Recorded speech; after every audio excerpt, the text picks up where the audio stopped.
दोस्तों, एक प्रेमी होता है जो अपने दोस्तों को साथ में लेकर आता है अपने कमरे पर और जो उसकी प्रेमिका होती है उससे वो शारीरिक संबंध बनवाता है और जो उसकी प्रेमिका होती है वो भी राजी राजी उसके दोस्तों के साथ में शारीरिक संबंध बना लेती है। ये यहीं तक नहीं, अब ये रोज का काम चलने लगता है और प्रेमी प्रेमिका को एक ऐसी बात कहता है जिस बात के लिए वो ये सब करने के लिए राजी हो जाती। यही नहीं, लगभग ये 3 साल तक ऐसा चलता रहता है और इन 3 साल में वो प्रेमिका 3 बार गर्भवती होती है और उसके बाद में वो प्रेमी तीनों बार उसका अबॉर्शन करा देता। आखिरकार वो प्रेमिका को कैसी बात का झांसा देता है जो वो ये सब काम करने पर मजबूर हो जाती है और 3 साल बाद फिर पहुंच जाती है वो पुलिस स्टेशन और सारी बात अपनी पुलिस वालों को बताती है।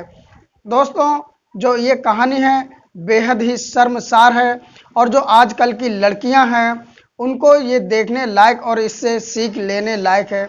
नमस्कार दोस्तों, मेरा नाम है अजय श्रीवास्तव। वीडियो को एक लाइक कर दें और चैनल को कर लें सब्सक्राइब जिससे मेरा हौसला बढ़ता रहे। दोस्तों, ये कहानी है राजस्थान के अलवर ज़िले की और उस अलवर ज़िले के अंतर्गत एक थाना लगता है नीकराणा थाना और उस नीकराणा थाने में ही एक जो लेडीज़ होती है, लगभग उसकी उम्र होती है 30 साल के आसपास, वो पहुंचती है और रोते हुए जब पुलिस वालों के पास पहुंचती है तो पुलिस वाले उसे बिठाते हैं और पूछते हैं कि क्या हुआ है। वो लेडीज़ कहती है मेरा जो प्रेमी है वो 2-3 दिन से भाग गया है, गायब हो गया है और उसने मुझसे शादी का वादा किया था, जो कि अब शादी के लिए जब मैं तैयार हूं तो वो घर से भाग गया है। तो पुलिस वाले कहते हैं अगर वो चला गया है तो तुम किसी और से शादी कर लो। लेकिन जब वो कहती है कि मैंने इस शादी के लिए क्या क्या दर्द सहे हैं, उसने मेरे साथ फ्रॉड किया है, उसको इसकी सज़ा मिलनी चाहिए या वो मुझसे शादी करे। तो पुलिस वाले होते हैं उसकी कहानी सुनते हैं। जब वो लेडीज़ कहानी बताती है तो वो दोस्तों पुलिस वाले भी सुन के हैरान हो जाते हैं कि ऐसा कैसे हो सकता है। दरअसल वो लेडीज़ कहती है कि मेरी 19 साल में शादी हुई और मैं दिल्ली की रहने वाली थी और मेरी शादी दिल्ली में ही हुई थी। कुछ समय बाद ही मेरे पति से अनबन हो गई और एक समय जब आता जब मेरे उनसे तलाक हो जाता है। जब तलाक हो जाता है तो उसके बाद मैं दिल्ली के एक कंपनी में काम करने लगती हूँ और उस कंपनी में जब मैं काम कर रही होती हूँ तो उसमें एक व्यक्ति और होता है, वो भी काम कर रहा होता है जिसका नाम रामशेष होता है। अब हम दोनों उसी कंपनी में काम करते हैं। जब वो मुझे देखता है तो वो मुझे पसंद करता है और मुझे भी कहीं ना कहीं उससे भी प्यार सा होने लगता है, यानी कि हम एक दूसरे से बातचीत करते हैं और एक दूसरे के कब दिल में बस जाते हैं पता ही नहीं चलता है। शुरुआत में तो वो मुझसे वहीं पर प्यार भरी बातें करता है, मिलता है, जुलता है, हम रेस्टोरेंट में जाते हैं, घूमते फिरते हैं और उसके बाद में हम एक दूसरे से प्यार का इजहार कर लेते हैं। जब हम प्यार का इजहार कर लेते हैं तो एक समय वो आता है जब हम एक दूसरे से शादी का वादा कर लेते हैं। जो वो औरत होती है वो बताती है कि जब रामशेष कहता है कि मुझे तुमसे प्यार है और मैं तुमसे शादी करना चाहता हूं तो मैं भी तैयार हो जाती, क्योंकि मैं भी अपने पति से तलाक ले चुकी थी और मुझे भी अब एक सहारे की ज़रूरत थी और मैं भी पूरी ज़िंदगी कैसे काट सकती थी, इसलिए मैं भी उससे शादी करने के लिए तैयार हो जाती हूँ। कुछ समय वो वहाँ रहता है, उसके बाद में कहता है कि चलते हैं, मैं राजस्थान में मेरा परिवार रहता है जिला अलवर में, वहीं पर चलते हैं, वहीं पर रहेंगे और तुमको भी परिवार के साथ मैं रखूँगा और कुछ समय बाद वहीं पर हम दोनों शादी कर लेंगे। मैं भी मान जाती हूँ और उसके साथ मैं राजस्थान के अलवर ज़िला चली जाती हूँ। जब वो अपने गांव पहुंचता है नीमराणा तो वहाँ पर अपने परिवार से दूरी पर एक कमरा ले लेता है रेंट पर और उस कमरे में मुझे रखने लगता है और हम दोनों अब साथ साथ रहने लगते हैं। जब हम साथ रहते हैं तो यहाँ का जो दिल्ली का कमाया हुआ पैसा होता है उसको ही खर्च करते हैं, क्योंकि जहाँ पर हम अलवर ज़िले में रह रहे थे, वहाँ तो ना ही हमारे लिए कुछ काम था, ना ही रामशेष कुछ काम करता था। एक गांव टाइप में वो वहाँ पर जगह थी जहाँ हम रहते थे, ना ही इतना ज़्यादा रोजगार था।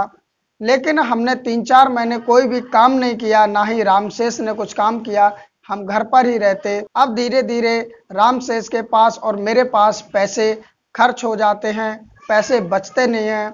जो रामशेष होता है वो अपने दोस्तों से अब कर्जा लेने लगता है, उधार पैसे लेने लगता है, और धीरे-धीरे उसी पैसों से मुझे भी घुमाता और खुद भी दारू पीता और अय्याशी करता। उसके बाद में जब उसके दोस्त उससे पैसे मांगने लगते हैं, तो एक समय वो आता है कि रामशेष मुझसे कहता है कि ये बताओ, मैंने इतना कर्जा ले तो लिया है, अब वो मांग रहे हैं, ये कर्जा कैसे उतरेगा? यहाँ पर कोई काम का जरिया भी नहीं है जो हम इन लोगों का कर्जा उतार दें, अपने दोस्तों का कर्जा उतार दें।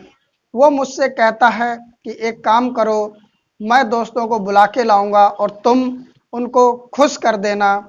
जैसे ही मैं इतनी बात सुनती हूँ, मैं रामशेष के ऊपर चिल्ला पड़ती हूँ और कहती हूँ कि तुम्हारा दिमाग खराब हो गया, मैं तुमसे प्यार करती हूँ और तुम भी मुझसे प्यार करते हो, तुम इतनी गंदी सोच सोच भी कैसे सकते हो कि अपनी ही प्रेमिका जिसको तुम पत्नी बनाना चाहते हो, उसे कर्ज की वजह से दोस्तों के आगे फेंक दे रहे हो। रामशेष जो होता है वो कहता है कि इसके अलावा और कोई चारा भी तो नहीं है, अगर तुम ये सब नहीं करोगी तो मैं पैसे दे नहीं पाऊंगा और वो एक समय आएगा कि मुझे मारेंगे, मुझे पीटेंगे, हो सकता है इससे भी ज़्यादा कुछ करें।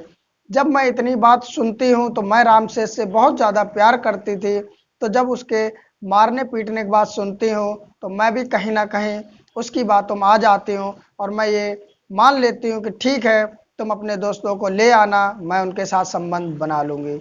मुझे लगता है कि शायद 1-2 दोस्त होंगे जो कि ये संबंध बनाएंगे।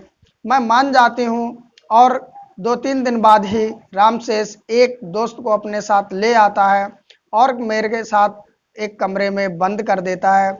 उसका जो दोस्त होता है वो मेरे साथ शारीरिक संबंध बनाता है और बनाने के बाद में जब उसका दिल भर जाता है, तब वो वहाँ से चला जाता है। मैं ये सब करना नहीं चाहती थी, लेकिन मैं रामशेष के प्यार में इतनी अंधी हो गई थी कि मुझे कुछ अच्छा बुरा दिख ही नहीं रहा था। दोस्तों, जब वो संबंध बना के चला जाता है तो 2-4 दिन और गुजरते हैं, तो रामशेष फिर से वही दोस्त को ले आता है। वो लेडीज सोचती है कि चलो एक बार ये संबंध बना के चला गया, अब ये नहीं आएगा, लेकिन रामशेष जो होता है अब बार बार उसको लाने लगता है और वो उससे संबंध बनाता और चला जाता है। दोस्तों, थोड़ा समय बीतता है कि एक दिन रामशेष अपने 2 दोस्तों को ले आता है और वो अपनी प्रेमिका से कहता है कि तुम इन दोनों को खुश कर दो। तो उसकी प्रेमिका कहती, तुम्हें शर्म आनी चाहिए, मैं एक साथ इन दो को कैसे खुश कर सकते हो? तो जो रामशेष होता है वो बोलता है, तुमको बस अंदर लेटना है, उसके बाद ये स्वयं जो करना है कर लेंगे। और उसके बाद एक कमरे में फिर उन दोनों को अंदर कर देता और अपनी प्रेमिका को भी भेज देता। अब वो दोनों दोस्त उस लेडीज के ना चाहते हुए भी शारीरिक संबंध बनाते हैं और संबंध बनाने के बाद वहां पर चले जाते हैं। दोस्तों, रामशेष को जब धीरे धीरे इस तरह कर्जा उतरने लगता है, तो वो अब 1 को, 2 को, 3 को, 4 को, धीरे धीरे एक समय वो आता है कि एक दिन वो अपने 5 दोस्तों को एक साथ लेके आ जाता है और अपने प्रेमिका के साथ में जबरदस्ती संबंध बनवाता है। जब प्रेमिका उसकी विरोध करती है कि मैं 5 के साथ एक साथ नहीं संबंध बनाऊंगी, तो वो उसको पिटाई भी लगाता है और फिर कहता है कि मैं तुझसे शादी नहीं करूंगा अगर तूने इनके साथ संबंध नहीं बनाया।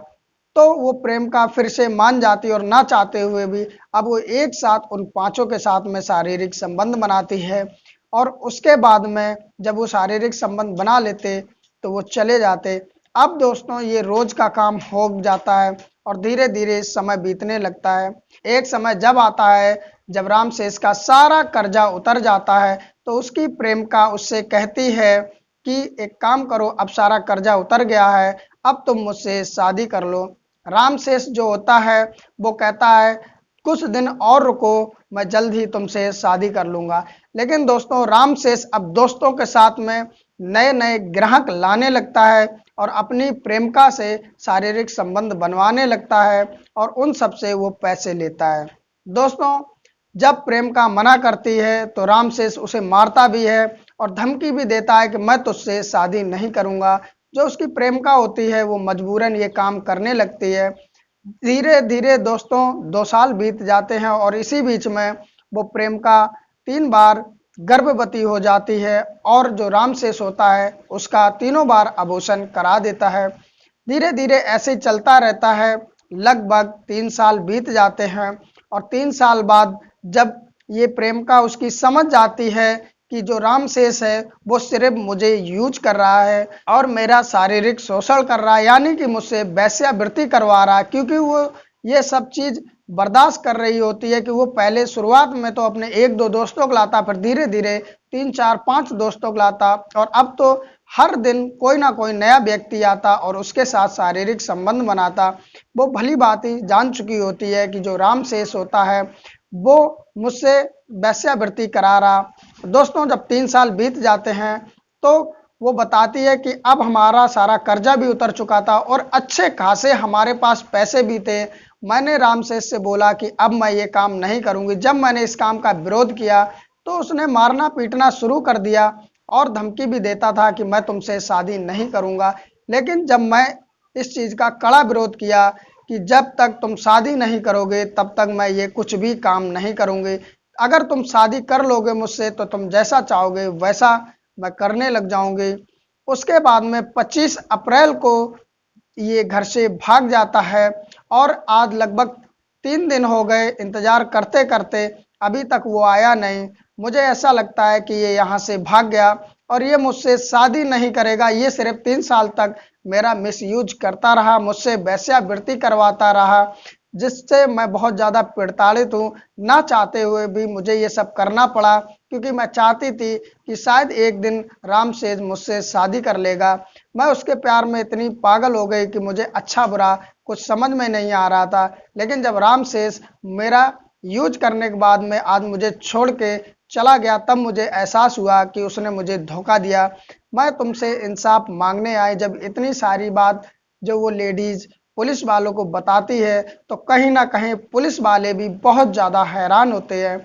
शुरुआत में जब वो लेडीज पुलिस वालों से कहती है कि रामसेस ने मुझे धोखा दिया और मुझसे 4-5 दोस्तों से शारीरिक संबंध बनवाया, तो पुलिस वालों को कहीं ना कहीं लगता है कि ये लड़की, उसका प्रेमी शायद इसे छोड़ के चला गया इसलिए उसे फंसाने की कोशिश कर रही। लेकिन जब पुलिस वाले सारा मामले की छानबीन करते उसके बताए हुए तहरीर पर तो ये मामला सच निकलता है और उसके बाद पुलिस वाले जितने भी दोस्तों ने शारीरिक संबंध बनाए थे धीरे धीरे उनकी पहचान करके उन्हें गिरफ्तार कर लेती है। और जो उसका प्रेमी होता है रामसेस, वो फिलहाल अभी फरार चल रहा है और पुलिस वाले उसकी भी तलाश करते हैं, उसे ढूंढते हैं। लेकिन दोस्तों अभी तक वो मिल नहीं पाया। पुलिस वाले अपने काम में लगे हुए हैं। लेकिन दोस्तों सोचने वाली ये बात है, जो इस तरह की लड़कियां होती, महिलाएं होती हैं जो कि किसी भी अनजान व्यक्ति पर एकदम आंख बंद करके भरोसा कर लेती हैं और उसके बाद में वो अपने घर से कदम निकाल देती हैं, उसके साथ चली जाती हैं, तो कहीं ना कहीं वो ऐसे ही दलदल में जाके फंस जाती है। जब तक वो व्यक्ति अपना मन नहीं भर लेता तब तक उसको साथ रखता और उसके बाद में जब उसका मन भर जाता उसके शरीर से, उसके बाद या तो उसे छोड़ देता है या उसे मार देता है या तो किसी कोठे पे ले जाकर के बेच देता है, जैसे कि रामसेस ने किया। खुद ही इसको एक वेश्या बना दिया और शादी का झांसा देता रहा। जब वो इस चीज का विरोध करने लगी तो उसको छोड़ के वो भाग गया।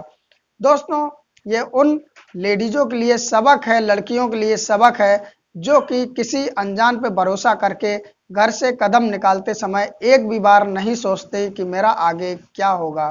दोस्तों आप लोगों की क्या राय है इस कहानी को सुनने के बाद में? प्लीज़ अपना उत्तर कमेंट में ज़रूर लिखें और उसके बाद में वीडियो को एक लाइक भी कर दें और चैनल को कर लें सब्सक्राइब और उसके बाद में एक बेल आइकन आएगा उसको प्रेस करके ऑल पे कर दें, जिससे मुझे हौसला मिलता रहे। दोस्तों मैं आप लोगों के बिना कुछ भी नहीं हूँ, तो प्लीज़ सपोर्ट ज़रूर करें और चैनल सब्सक्राइब करें। मिलते हैं किसी नेक्स्ट वीडियो में, तब तक के लिए नमस्कार।